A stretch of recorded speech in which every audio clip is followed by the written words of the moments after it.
Imagine waking up one day with the unsettling realization that the life you've been living isn't truly yours, that every decision you've made, every belief you cling to, and even the desires you chase, may not have come from the deepest parts of who you are, but instead from the world around you, its expectations, its silent conditioning, and its relentless influence. How much of your identity is actually you? How much is just a carefully constructed mask built over time to please others, to survive, to fit in? We live our lives performing roles, acting out scripts written by our parents, our schools, our cultures. We follow a path laid out for us, thinking it's ours. But what if everything you think you are is simply the result of fear, of survival, of needing to be accepted? Carl Jung, one of the most profound thinkers in psychological history, believed that life doesn't truly begin until you find yourself. But what does that actually mean? Is it just about being self-aware? Or is it something far deeper, something that will tear you apart before it makes you whole? Jung believed that most people never actually begin their lives. They live inside a version of themselves shaped by others, never once questioning whether that version is real. They seek validation, approval, applause from people who never truly knew them. But deep inside, there's a restlessness, an ache, a quiet, unbearable sense that something is missing. To truly find yourself, you must first understand why so few ever do. From the moment we're born, we are named, categorized, trained. We're taught what's acceptable, what's desirable, what's good. And slowly, parts of ourselves, the loud parts, the weird parts, the sensitive parts, get hidden away, tucked into the dark. Were there moments in your childhood when you expressed something raw, something real, only to be told it was too much? Were you ever asked to tone it down, toughen up, or grow out of who you were?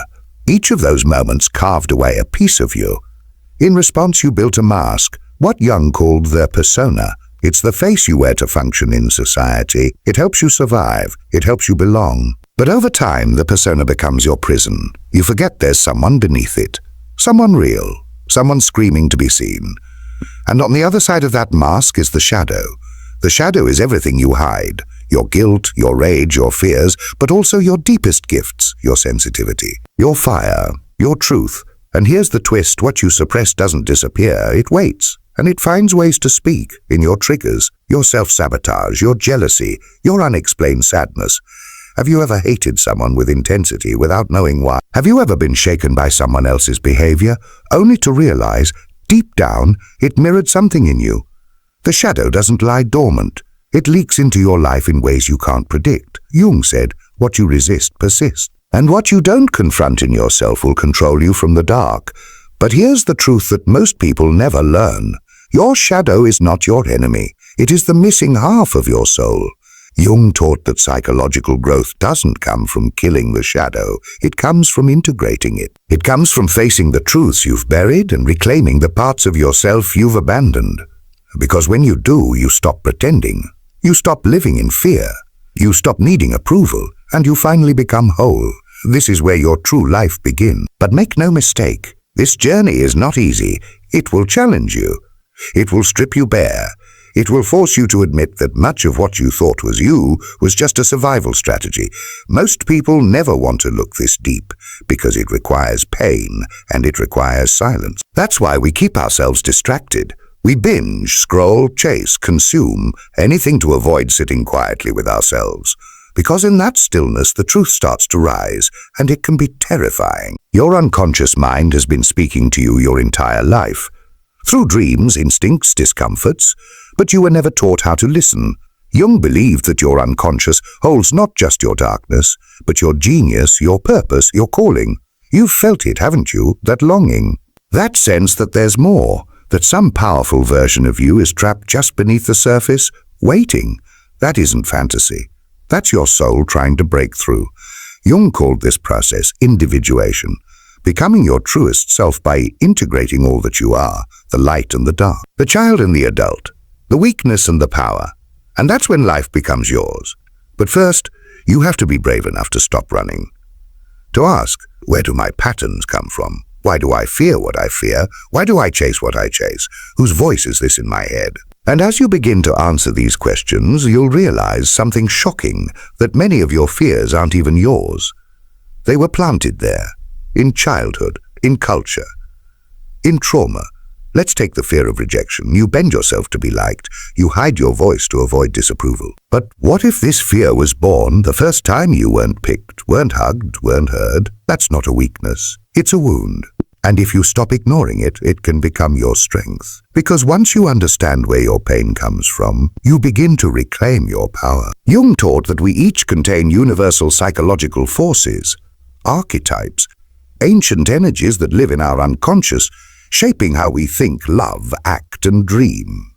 You are the hero. You are the wise elder. You are the rebel. All of them live inside you, and all of them are trying to be heard. The hero inside you wants to rise, to overcome, to become. But the hero can't be born until it faces the shadow, until it slays the dragon within. That dragon isn't evil. It's your fear, your insecurity, your forgotten power. In every story across time, the hero must walk alone, must lose something, must suffer, and only then can they return, changed, deeper, stronger. This is your story too. Even the tension between your masculine and feminine energies, the anima and animus, as Jung described, is calling for balance. Intuition versus reason, sensitivity versus strength, creation versus discipline. You are both, and when you honor both, you awaken your full power. But here's the final truth, the most radical idea of all. You are not who you think you are. You are not just your name, not your job, not your past. The self you identify with, your ego, is only a fragment, a mask the mind created to navigate the world. But your real self, it's vast, expansive, infinite.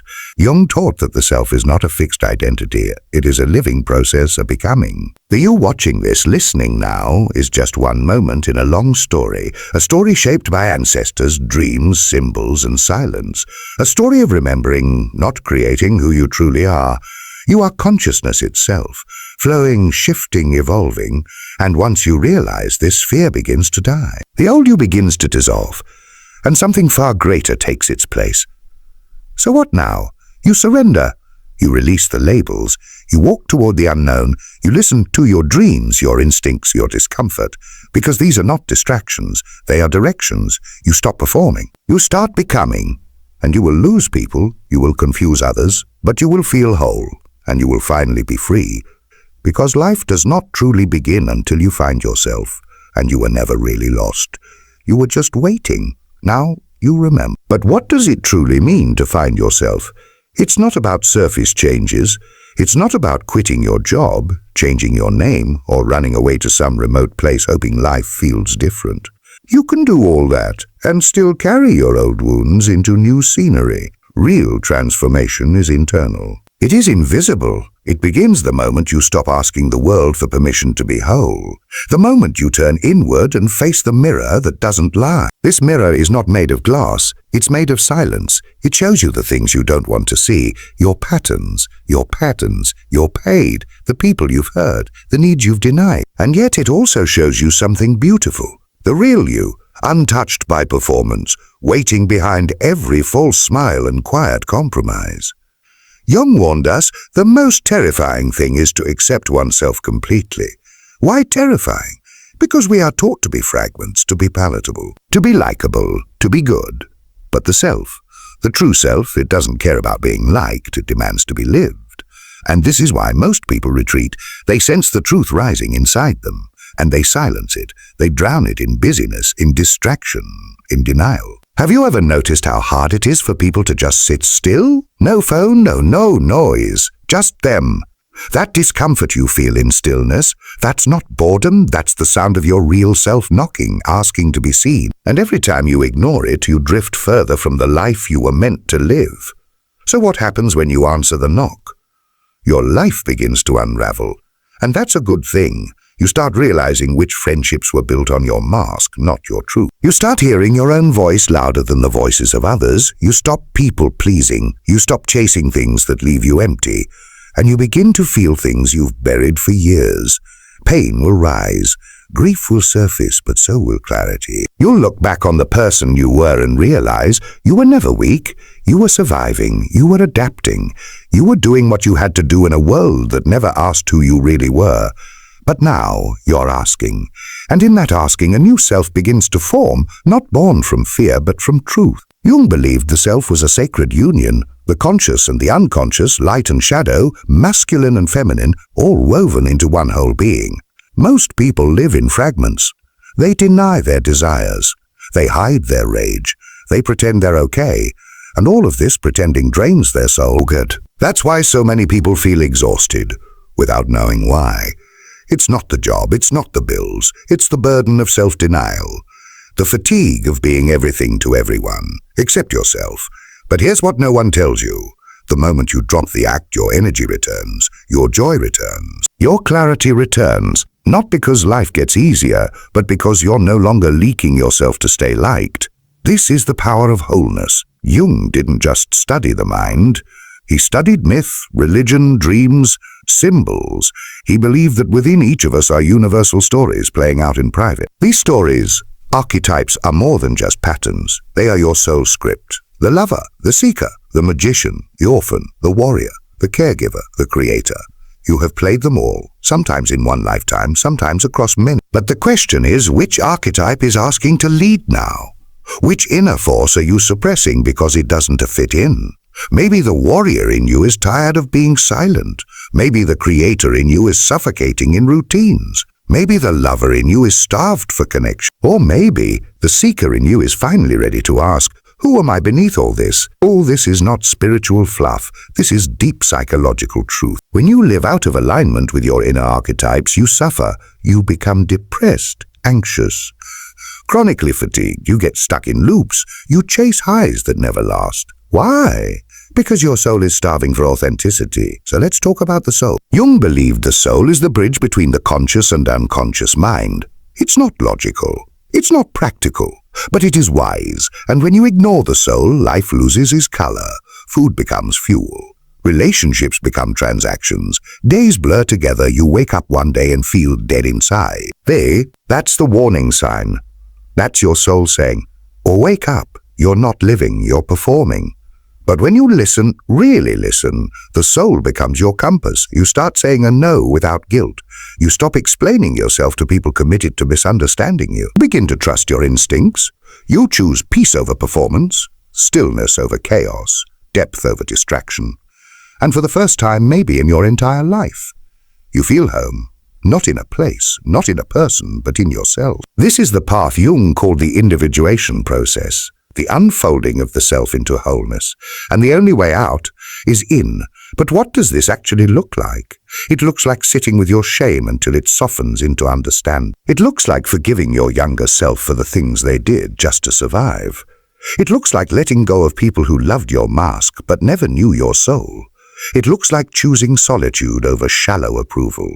And most importantly, it looks like facing the parts of you you've run from until you can say, you are mine too.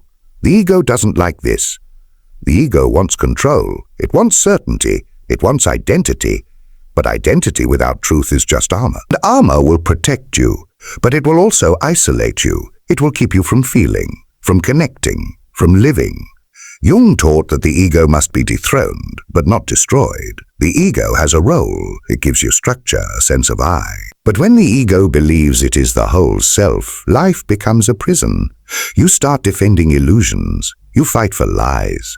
You protect a version of yourself that was built on fear, not freedom. So how do you shift? You begin with awareness. Start noticing the roles you play. Ask yourself, who am I when no one's watching? Or what do I believe? Really, where did these beliefs come from? Who benefits from me staying small? These questions don't bring instant answers, but they plant seeds, seeds of liberation, seeds of fire. And slowly, everything that isn't truly yours begins to fall away. You stop arguing with reality, you stop clinging to false selves, and you begin to witness something extraordinary, your real life taking shape. Not the life you were told to want, the one your soul always knew was possible. Begin to make decisions not from fear, but from alignment. You take risks, not for applause, but for growth. You create not to impress, but to express. You love not to escape loneliness, but to celebrate connection. And this is when your life finally begins. Jung said, the privilege of a lifetime is to become who you truly are, not who they told you to be. Not who fear molded you into, but who you were before the world told you who to be. And this journey is not linear. It's not clean. You will fall back. You will get lost again. This time you'll know how to return. You'll know the way back to yourself. Because now you remember that your wounds don't disqualify you. They initiate you. You remember that your darkness isn't your shame. It's your power. You remember that authenticity is not a luxury. It is your birthright. And you remember that the real question is not a what do I want to be, but a what am I here to become. So look in the mirror, not with judgment, but with reverence, because the person looking back is not a mistake, not broken, not behind. They are on the journey. And this journey, the journey of self, is the most important one you will ever take, because life does not truly begin until you find yourself. And when you do, you won't need permission to live anymore. You'll simply live.